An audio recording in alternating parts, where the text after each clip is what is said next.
Ер нь бол таны хотоодыг гэмтэж байгаа тэр хүчин зүйлүүд нь өдөр болгон байнга давтагдаад тодорхой хугацаагаар үргэлжилж байгаа тохиолдолд таны хотоод өөрөө өөрийгөө хамгаалж чадахгүй байсаар агаад энэ нь гэмтэлд хүргэж байгаа.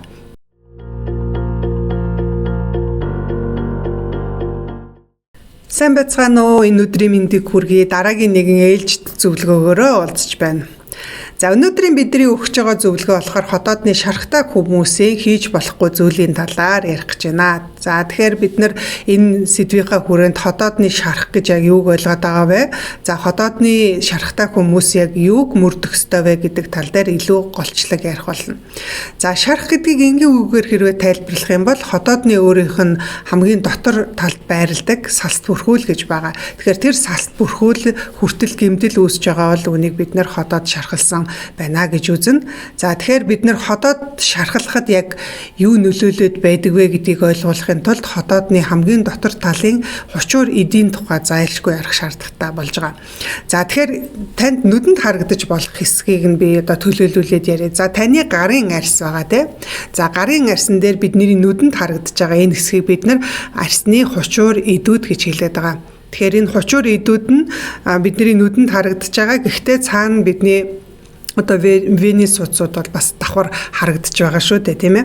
За энэхүү арьсны хучуур эдүүд болохоор байнга шинжлэгдэж байдгийг бид мэднэ те. Одоо жишээ нь бага насны хүүхдүүд бол ерөөсөө нэг 10-14 хоногийн дотор нь арьс нь ингээд дахиад шинээр төлжиж байдаг бол нас ахихын хэрээр энэ процесс нь удаашраад сардаа нэг удаа төлждөг.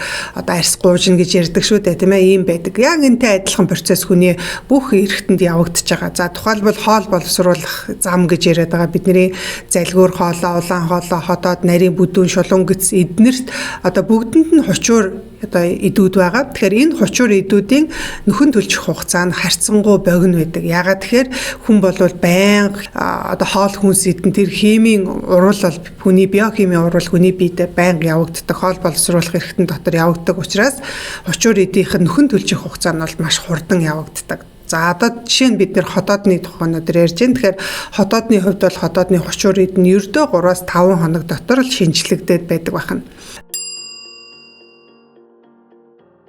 Тэгэхээр бид нар яагаад ингэж байнга шинжлэгдэж байгаа мөртлөө нөгөө талдаа ингээд хотоод шалбархаа шархлаа үүсээд гэмтээд байна вэ гэхээр энд хоёр зүйлийн тухай ярина. Нэгдүгээрт нь хотоодны тэр хучуур эдэд гаднаас нь довтолж байгаа нэг ийм одоо хөнөөлт хүчин зүйл тэр гэмтээгч хүчин зүйлс одоо байдаг байх нь нөгөө талдаа мэдээж тухайн одоо эргэтэн бол өөрийгөө хамгаалах хэд хэдэн аргатай байгаа, хэд хэдэн одоо механизм ажиллаж байгаа. Тэгэхээр энэ хоёрын хооронд бол мөнхийн тулаан явдаг гэсэн үг.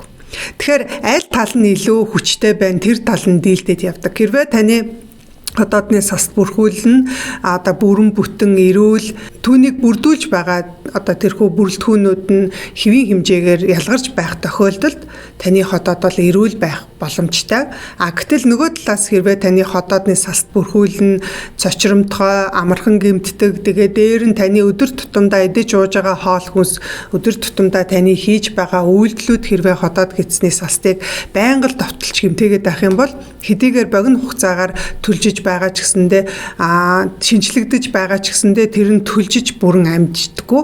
Үүнээсээ болоод хотоодны одоо тэр хучуур эдийн доор байгаа хотоодны саст бүрхүүл тэгээ цаашлаад хотоодны булчирхаанууд нь бол гэмтээд эндээсээ болоод хотоод шархалдаг, шалбархаа үүсдэг ийм асуудлууд бол үүсдэг байгаа. Та анхаарлаа түр хандуулна. Би танд нэг вебинарын зар хүргэх гэж байна. 4 сарын 27-ны хагас өдөр бид нэр хотоод гэцээ эмгүү ангай гэдэг ээлжид нэг 2 цагийн вебинараа явуулах гэж байна. Хэрвээ та хотоодны улаалт үргэлжлэлтэй, хотоодны шалбархаа шархлаатай, мөн хотоодны хатан гэрчлэлтэй байгаа бол танд энэ вебинарт өгөх мэдээлэл хэрэгтэй байх болно. Тэгэхээр нөхөн сэргээх эмчилгээний үед эмчилгээний үр дүнг сайжруулах, дэмжих, за мөн эдгэрэлтийг түргэсгэх, өвчин дахихаас урьдчилан сэргийлэхэд тустай зөвлөмжүүдийг бид энэхүү вебинартаа багтаасан байгаа. За мөн хеликобактерийн халдвартай хүмүүсийн хувьд болохоор бактерийн эсрэг эмийн эмчилгээ хийлгэж явах явцдаа мөн эмчилгээгээ хийлгээ дуусгасныхаа дараа эмийн гаж нөлөөг багасгах засгаад эмчилгээний үр дүнгээ цааш нь өргөжлүүлээд хадгалахад хэрэгтэй тэрхүү одоо зөвлөмжүүдийг мөн бас оруулсан байгаа. За бидний хувьд бол сүүлийн 7 жилийн хугацаанд нийтдээ одоо 50000 гаруй хүмүүст хотоод гидсний нөхөн сэргэх зөвлөгөөг шимт хичээл судлал хоол зүйн ухааны үндсэн дээр одоо өгч өөрсдийнхөө хуримтлуулсан туршлагаасаа энэхүү вебинарт оруулсан энгийн өдөр тутамдаа хэрэгжүүлж болох ийм одоо практик ийм зөвлөмжүүдийг бол багтаасан байгаа. За вебинарын сэдэвт болохоор хоолны зөвлөмжийн талаар нэлээд дэлгэрэнгүй ярьж өгж байгаа. Тэгэхээр хүнсний бүтээгдэхүүний сонголт зөв сонгоно гэдэг бол энэ хотоод гидсний асуудалтай хүмүүсийн хувьд эргээд хэвийн байдалд нь оруулахад хамгийн чухал байр суурийг эзэлж яадаг. Тийм учраас эмчилгээний үед хэрэглэхэд зохистой ээлтэй юм хүнс болон мөн эмчилгээний үед төр хугацаагаар хязгаарлах хотоод гидсний салстыг зочроодог тэрхүү бүтээгдэхүүний талаар маш дэлгэрэнгүй мэдээллүүдийг өгнө. За мөн хүмүүсийн хүсэлтээр бид нар хоолны шингэцийг сайжруулдаг шимтэй тэгээд тижээллэг ийм хоолны жоруудыг бас энэхүү вебинартаа оруулсан байгаа. За мөн түнчлэн одоо хотоод гидсний асуудалтай хүмүүсийн өдөр тутамдаа мөрдөх энэ дэглэмүүдийг бид нэр танилцуулахаас гадна хотоод гидс яг одоо өвдөд байгаа ийм хүмүүсийн хувьд өвдөлтөө намдаах энгийн аргуудыг бас оруулсан байна. За вебинарын үндсэн төлбөр нь болохоор 25000 төгрөг байдаг. За 4 сарын 21 дотор бид нэр эртэж шуунуудаа одоо төлбөрөө хямдруулж 20000 төгрөгөөр төлбөрийг тогтоосон байгаа. Хэрвээ та вебинарыг сонирхоод мэдээллийн талаар илүү дэлгэрэнгүй мэдээлэл авъя гэж байгаа бол комент хэсгээр 1 гэж бичээрэй. Бид нэр энэ бичсэн хүмүүсийн хувь чатаар дэлгэрэнгүй мэдээллийг хүргэх болно. Тэгэхээр мэдээж нэг удаа та буруу хооллоод нэг удаа ямар нэгэн одоо хурц одоо халуун ногоотой ч юм уу хоол идлээгээд таны хотод шууд шархлана гэсэн үг биш. Ер нь бол таны хотоодыг гэмтэж байгаа тэр хүчин зүйлүүд нь өдөр болгон байнга давтагдаад тодорхой хугацаагаар үргэлжилж байгаа тохиолдолд таны хотод өөрийгөө хамгаалж чадахгүй байсаар агаад энэ нь гэмтэлд хүргэж байгаа. Тэгэхээр бид нар хотоодыг гэмтэж байгаа олон хүчин зүйл байдаг ч гэсэндээ таны хотоод өөрийгөө хамгаалах тэрхүү механизм нь өөрөө дийлдэд байна гэж ойлгох нь шүү дээ. За энэхүү одоо тэнцвэргүй тулаан болж байна. Тэгэхээр энэ тэнцвэргүй тулааны үр дүнд л таны салт бүрхүүл гэмтэж байгаа. За тэгвэл тэр салт бүрхүүлийг гэмтээгч зүйлүүд нь болохоор мэдээж юу идэж ууж байгаа бол хамгийн их нөлөөлнө. Тэгэхээр таны идэж ууж байгаа хоол хүнсний бүтээгдэхүүнээс гадна амар хэрглэж байгаа янз бүрийн ийм бэлтгэлүүд хүртэл таны хотоодны тэрхүү хамгаалтын тэр давхаргуудыг бол зочроож гэмтээдэг. За мөн одоо салт бүрхүүл нь гэмтэхэд нөлөөлдөг хамгийн том хүчин зүйл бол бидний өөрийн яг хотоодноос ялгарч байгаа тэр хөшөөрлүүд болох хотоодны хүчил ферментүүдийн бас тэр химийн ялгарч байгаа байдал нь их нөлөөлдөг. Тэгэхээр энэ хоёр хүчин зүйлээс гадна бид нар одоо жишээ нь хеликобактерийн халдвар гэдэг одоо маш их ярьдаг болцсон байгаа. Ер нь хүн болгон хеликобактерийн тухай яриад байгаа. Тэгтэл хеликобактер хэрвээ хотоодны салт бүрхүүл нь эрүүл байгаа хүний биед хеликобактер ороод ирсэн ч гэсэндээ нэгдүгээр хитрхи их үржиж одоо тэр тоо толгой нь олширдаггүй, нөгөөдөөгөр таны хотоодны зөвхөн хучуур эдийн доор салт бүрхүүл дотор л тантай зэрэгцээд амьдрахаас биш таны одоо тэр хотоодын чинь гэмтээгээд бүр цаашаага нэвтэрч ороо таны тэр булчирхай эсүүдийг чинь очиж гэмтээгээд ингэж одоо аюулыг бол учруулах хэмжээнд бол очдоггүй. Тэгэхээр хеликобактер бол яг одоо бид нар яриад байгаа болохоос биш хүн төрлөختөн үүсгэс өмнө л байсан ийм бактери одоо хамгийн эртний ийм бактериудын л нэг шүү дээ. Тэгэхээр амьтнаас хүний биед ороод ирсэн тэгээд хүнтэй хамт хэдэн сая жилээр хамт амьдарч байгаа. За тэгвэл энэ бактери нь байгаа хүн болгоны хотоод нь гэмтээд хүн болгоны хотоод шархлаад байдаг гэсэн үг ерөөсөө биш.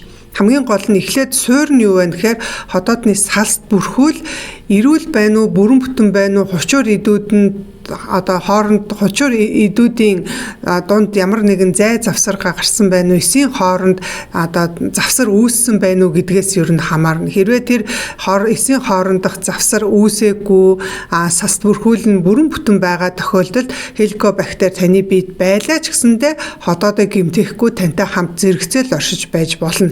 Нөгөө талаар хеликобактерийг бид нар дандаа муу талаар нь яриад байдаг боловч ямар нэгэн юм заавал хоёр талтай байдагчлан хеликобактер хэрвээ таны биед хотоодонд одоо тодорхой юм хэмжээнд байж чадсан тохиолдолд таны хотоодны хүчлийг тэнцвэртэй оршиход бас тусалдаг гэдэг ийм судалгааны үр дүнгууд хүртэл байдаг. Тэгэхээр хэрвээ таны хотоодн дээр асуудал үүсчихсэн Байгаль бол хеликобактер өөрөө нэмж гай болохоос биш хэвийн хотоодны саст бүрхүүлтэй хэвийн эрүүл юм хотоодтой хүмүүсийн хувьд хеликобактерийн халдвартай байсан ч гэсэндээ тэгтлэх айхтар хавдар үүсгээд шарх үүсгээд байдаггүй ийм байгаа. Тэгэхээр бид нар хотоодоо хамгаалж сурахын тулд хотоодны саст бүрхүүл яагаад гэмтдгийг энийг эргээд гэмтэхгүй байхын тулд ямар арга хэмжээ авах вэ гэдгийг ер нь сайн өөрөө мэддэг байх хэрэгтэй. За сүүлийн бид нар 7 жилийн хугацаанд бол яг энэ талын зөвлөгөөг маш олныг оруулчихсан. Тийм учраас өнөөдрийн миний ярих зүйл бол бүр цоошин зүйл бол биш, танд урд нь сонсгож ирсэн зүйлүүдийн тухай ч гэсэн ярих байх гэж бодож байна. Гэхдээ хүн хэлхээс нааш гихчлэн хотоодны шарх нэгэнд үүссэн байгаа бол та юун дээр анхаарах вэ гэдэг тал дээр анхаарлаа хандуулна. За хотоодны шархтай бол та хамгийн түрүүнд анхаарах зүйл юу вэ гэхээр хоол идэж байх үедээ, ялангуяа хуурай хоол идэж байх үедээ шингэн зүйл бага уух хэрэгтэй. За шингэн зүйл гэдэгт юу орох вэ гэхээр ус, ундаа, хийж үлсэн ундаа, жимсний шүүс, кофе, цай гэх мэтчлэн орно. За хэрвээ та хуурга идэж байгаа тохиолдолд хамгийн дээдлээ л нэг 50-аас 100 мл л ус уувал зүгээр байдаг. Тэгэхээр усны температур бас их чухал. Тэгэхээр ер нь бол хүн хотоод руугаа оруулж байгаа усныхаа температурыг ойролцоогоор 39-оос 40 хэмд барьж байх. Өөрөөр хэлбэл биеийн температураас бага зэргийн л дулаантай ийм усыг уух тохиолдолд таны хотоод гэсэн дээр салтыг зочроохгүй, нөгөө хучуур идүүдийг зочроохгүй байх юм таатай орчин бүрддэг. Тэгэхээр бүлээн ус уусан тохиолдолд бидний тэр хотоодны хамгийн дотор талд байгаа хучуур идүүд гэдэг байгаа шүү дээ. Тэгэхээр тэр хучуур идүүдийн завсар зай үүсэхгүй байх. Тэгэхээр хоол идээд ирэнгүүд л бидний хотоодны хүчил ялгарж байгаа, хотоодны шүүрэл ялгаруулдаг ферментүүд ялгарж байгаа. Хэрвээ тэр хучуурын идүүдийн хооронд завсар үүсчих юм бол тэр завсраар нь бидний өөрийн хоолоо боловсруулах гэдэг ялгаруулсан байгаа шүүрлүүд нь орсноороо таны хотоодны салт бүрхүүл тэгээ цаашлаад бусад хэсгүүдийг бол гэмтэн шүү дээ. Тэгэхээр та бүлээн ус уусан тохиолдолд нэгдүгээрт хучуур идээд зочроохгүй нь, хоёрдугаар таны өөрийн хотоодны булчингууд байгаа 3 давхраг булчин байгаа. Тэр булчингууд нь бол хит чангарахгүй. Тэгэхээр хотоод хит чангарсан тохиолдолд хоолоо боловсруулах явц нь бол өөрөө доголддог.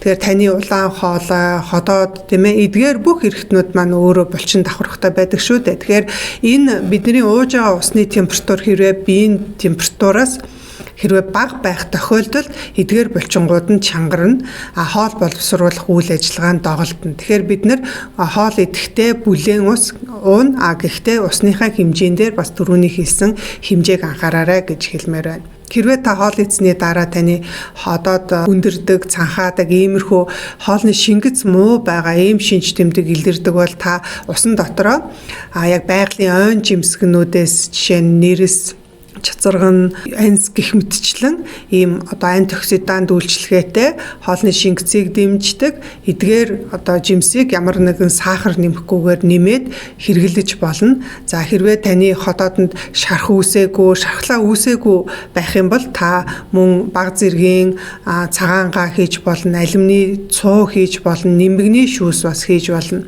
За гэхдээ энийг ямар хүн хэрэглэж болохгүй вэ гэхээр шархтай, шалбархаатай хүмүүс миний саяны хэлсэн зүйлсийг бол нэмж хэрэглэхгүй. Ягаад тэгэхээр эдгээр нь болохоор хоёр талтай байдаг. Хэрвээ хотоодны салт бүрхүүл дээр ямар нэгэн гэмтэл үүсээгүй байх юм бол хоолны шингэцийг дэмжиж өгдөг, сайжруулж өгдөг бол эсвэргээрээ хэрвээ хотоод нь ямар нэгэн улаалт өрөвсөл, шалбархаатай байгаа бол улам л таны хотоодны салтыг зочроож гэмтэх учраас хязгаарладаг байгаа шүү. Тэгэхээр туйлын сайн хоол, туйлын цохимжтой хоол гэж байдгүй. Яг тухай нөхцөл болгонд л өөрчлөлт явах шаардлага гардаг. Тэгэхээр бид нар өнөөдөр бол хотоодны шархтай хүмүүсийн тухай ярьж байгаа учраас хотоодны шархтай байх юм бол жишээ нь алюминий цуун дээр хүмүүсийн дунд маш их маргаа явагдаад байдаг штэ, тийм ээ. Зарим талдаа сайн гэж яриад хоолны шингэцийг нэмэгдүүлнэ гэж яриад байдаг. Гэтэл зарим талдаа энэ бол муу гэж яриад байдаг. Тэгэхээр алюминий цуундаа гол нь